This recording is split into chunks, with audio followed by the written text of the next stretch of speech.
অক্ষরের মধ্যে থাকা সুখ। জীবনের সুখের ঠিকানা খোঁজা নদীতে কচুরিপানা ফুল, যা স্রোতের বেগে ছুটে চলছে, হারিয়ে যায় চোখের নিমেষে, মন বোঝে না, তাই গঙ্গার ভাটার জলে নিজেকে বারবার ধুয়ে শান্তি পেতে চায়।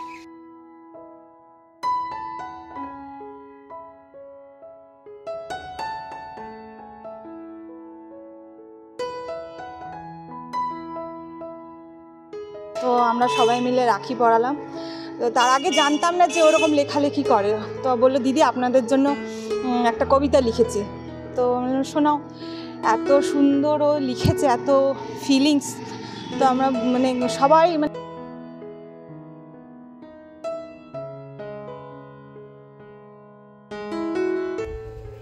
কবিতা লেখার অনুপ্রেরণা বলতে আমি অ্যাকচুয়ালি প্রথম আমার একটা কবিতা লিখি তখন 8-এ পড়ি।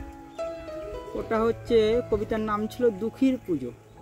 তা আমার তখন খুবই একটু অভাবের আমাদের সংসার ছিল। তা আমার সে বছর আমার বাবা আমাকে পুজোর সময় জামা দিতে পারিনি, আমরা 2 ভাই কাউকে দিতে পারিনি।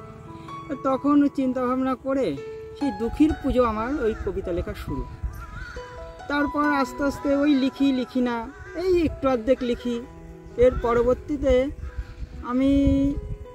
আমি ট্রেনে হকারি করি।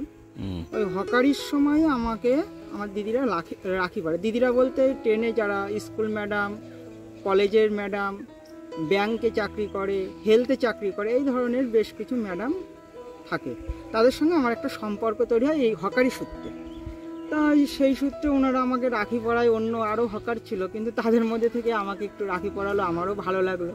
তা আমি কি দেবো, ওনারা তো রাখি পরালো, আমাকে অনেক গিফট করলো, খাবার দিল, এমনকি জামা প্যান্টও দিল। আমার বউকে শাড়ি দিল, ছেলেদেরকে পর্যন্ত ওনারা জামা প্যান্ট দিল। আমার দেওয়ার মতো কিছু নেই।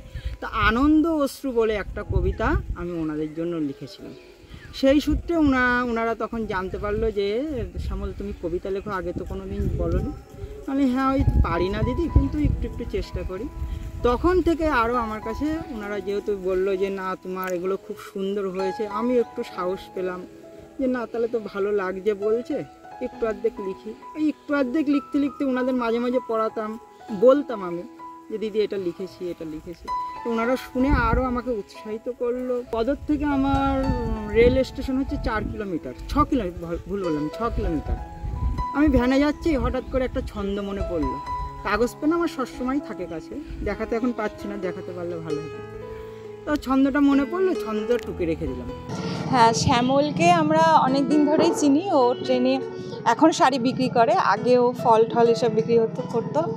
তো ওর সাথে আমাদের এত ভালোই রিলেশন হয়। ওকে আমরা একদিন বলি শ্যামল এবার রাখিতে কিন্তু তোমাকে রাখি পরাবো। তো ও খুব খুশি হয়। তো আমরা সবাই মিলে রাখি পরালাম। তো তার আগে জানতাম না যে ওরকম লেখালেখি করে। তো বললো দিদি আপনাদের জন্য একটা কবিতা লিখেছি। তো শোনাও। এত সুন্দর ও লিখেছে, এত ফিলিংস। তো আমরা মানে সবাই মানে চোখে জল সবার, মানে ও আমাদের দিদিদের নিয়েই লিখেছে। তো সেই দিন থেকে আমরা বলি শ্যামল এত ভালো তুমি লেখো, তো আগে বলনি। তো বলছে না দিদি এই চেষ্টা করি মাঝে মাঝে। তো বললাম তাহলে তুমি লেখো, খুব ভালো তুমি লিখছো, লেখো। তো তারপরে ও লেখে এবং মাঝে মাঝে লেখা হলে বলে দিদি আজকে একটা শুনবেন, তো শোনায়। তো আজকে শুনলাম যে ওর বই মেলায় প্রকাশিত হয়েছে। তো আমরা খুব খুশি। পথে আনন্দ, পথেই ভালোবাসা, সাক্ষী রবে খোলা আকাশ, সাক্ষী হয়ে রইল পথের ধূলিকণা। আসবে জীবনে এই মুহূর্ত, আগে ভাবিনি কখনো, হাসবো না কাঁদবো, আনন্দ মুখর এই অশ্রু, তব চরণে দিলাম বিন্দু বিন্দু। ওগো জননী, ওগো সমাজের নবরূপদায়িনী, লহ প্রণাম, লহ প্রণাম।